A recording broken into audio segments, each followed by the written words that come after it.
கனமழையில் இருந்து அதி கனமழை வெள்ளத்தில் மூழ்கி குஜராத்தில் 40 ஆண்டுகள் இல்லாத அளவிற்கு பெய்து வரும் கனமழையால் ஜூனாகத், நவ்சாரி உள்ளிட்ட பல மாவட்டங்கள் மிக கடுமையாக பாதிக்கப்பட்டுள்ளன. அகமதாபாத்தில் உள்ள அதானி விமான நிலையம் வெள்ளத்தில் மூழ்கியுள்ளது. இதனால் கடும் அவதியடைந்து உள்ளதாக பயணிகள் சமூக வலைதளங்களில் புகார் எழுப்பியுள்ளனர். கார்கள், கால்நடைகள், எல்பிஜி சிலிண்டர் உருண்டைகள், டயர்கள் என பல பொருட்கள் வெள்ளத்தில் அடித்து செல்லப்படும் காட்சிகள் வெளியாகியுள்ளன. கடந்த ஜூன் மாதம் பெய்த மழையில் சிங்கம் ஒன்று விலங்கியல் பூங்காவில் இருந்து வெளியேறி சாலையில் நடந்து சென்ற காட்சிகளும் வெளியாகின.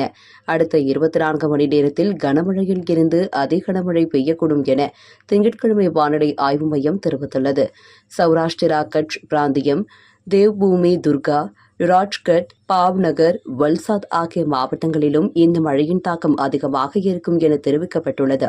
வெள்ளத்தில் அதிகம் பாதிக்கப்பட்ட ஜுகனதாத் மாவட்டத்தில் 3000 பேர் பாதுகாப்பான இடங்களுக்கு கொண்டு செல்லப்பட்டுள்ளனர்.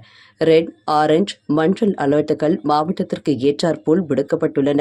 மாநிலம் முழுவதும் சராசரியாக 20 சென்டிமீட்டர் மழை பெய்யக்கூடும் என எச்சரிக்கை விடுக்கப்பட்டுள்ளது. சின்ஹான் மற்றும் கீ ஆகிய அணைகளில் தண்ணீர் நிரம்பி வழிவதால் அதிக தண்ணீர் திறக்கப்படும் என அறிவிக்கப்பட்டுள்ளது. மாநிலத்தில் உள்ள முக்கிய தேசிய, மாநில, உள்ளூர் சாலைகள் மூடப்பட்டுள்ளன. பல இடங்களில் மின் இணைப்புகள் துண்டிக்கப்பட்டுள்ளன. இதனால் பொதுமக்களின் இயல்பு வாழ்க்கை வெகுவாக பாதிக்கப்பட்டுள்ளன. மாவட்ட ஆட்சியர்கள், மாநில முதலமைச்சர் உள்ளிட்டோர் வெள்ள பாதிப்புகளை கூர்மையாக கவனித்து வருவதாகவும், தேசிய பேரிடர் மீட்புப் படையின் உதவியுடன் மீட்புப் பணிகள் துரிதப்படுத்தப்பட்டு வருவதாகவும் தெரிவிக்கப்பட்டுள்ளது.